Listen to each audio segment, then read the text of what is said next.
Oil pulling அது எப்படி பண்ணுறது? காலையில் எழுந்ததும் எதுவும் சாப்பிடாமல் இதயம் வளத்தை வாயில ஊத்தி நல்லா கொப்பளிக்கணும், அப்புறம் அதை துப்பிடணும். இதுதான் ஆயில் புல்லிங்.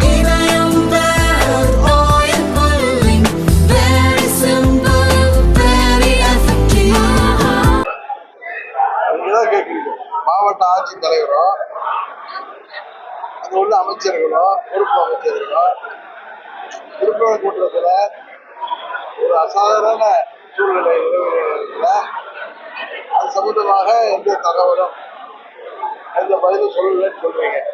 இது எதை காட்டுகிறது?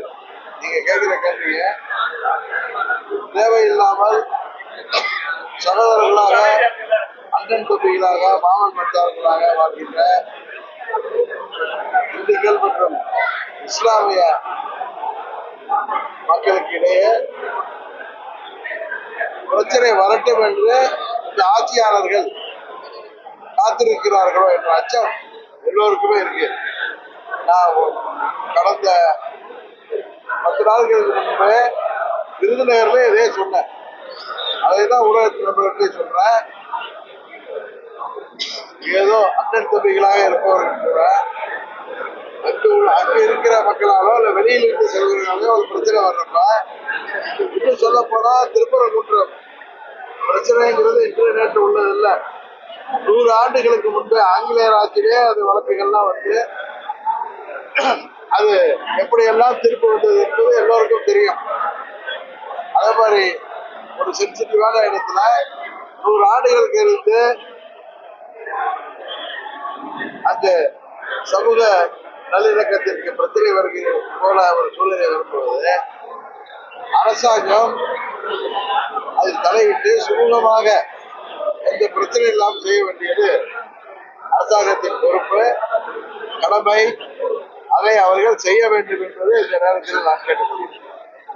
பழனிசாமியை சேர்ந்தவர்கள் தான் தேர்தல் ஆணையத்திற்கு அதிகாரம் கிடையாதுன்னு சொல்லி வழக்கு தடை கேட்டாங்க. ஆனா சென்னை உயர் நீதிமன்றம் மாண்புமிகு நீதியரசர்கள் தேர்தல் ஆணையம்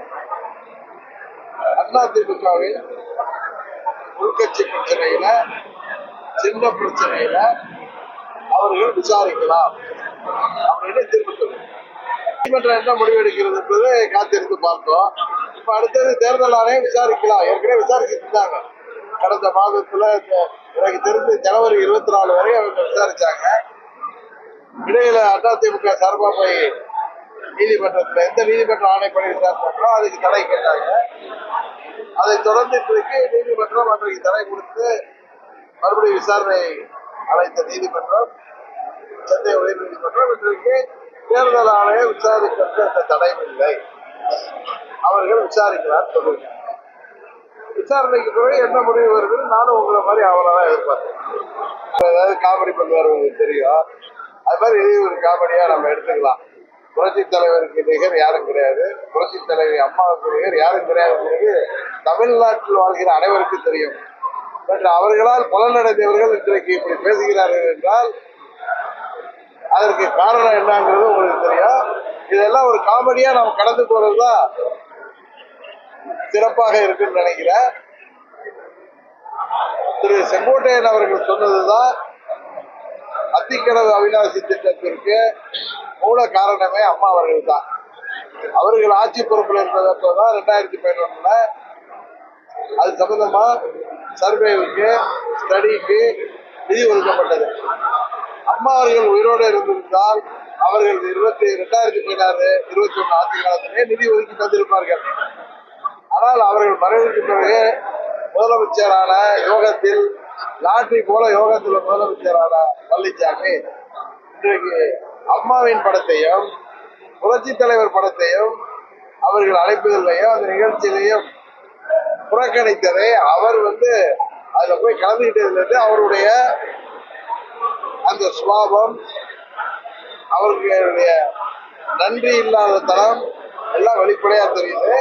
அது அங்க உள்ள ஒரு முன்னாள் அமைச்சரே சொல்றப்ப அது எல்லோரையும் தமிழ்நாட்டு மக்களுக்கும் பழனிசாமி துயரமும் வெளிப்படுகிறது. இதுதான் உண்மை. திரு செங்கோட்டையின் கருத்தை உண்மையான அம்மாவின் தொண்டர்கள் அனைவருமே அதை ஏற்றுக்கொள்வார். பெரியார் சீமான் பேசியத அது ஒரு என்ன சொல்வது, ஒரு அரசியல்வாதியாக எனக்குமே தலைகுருவித்தான் தருகிறது. பெரியார் என்கிற மாபெரும் தலைவரை பற்றி யாருக்கும் அவரை விமர்சித்து பேசுவதற்கு எனக்கு தெரிந்து தமிழ்நாட்டில யாருக்கும் அருகதை இல்லை என்றுதான் நினைப்பேன்.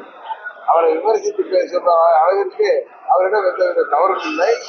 விளம்பரத்திற்காக சீமானவர்கள் செய்து வருகிறார். அதை புறந்தல்லுங்க, நீங்க திரும்ப திரும்ப கேட்டு அதை நீங்க பெரிதுபடுத்த வேணாங்கிறத என்னுடைய கோரிக்கை.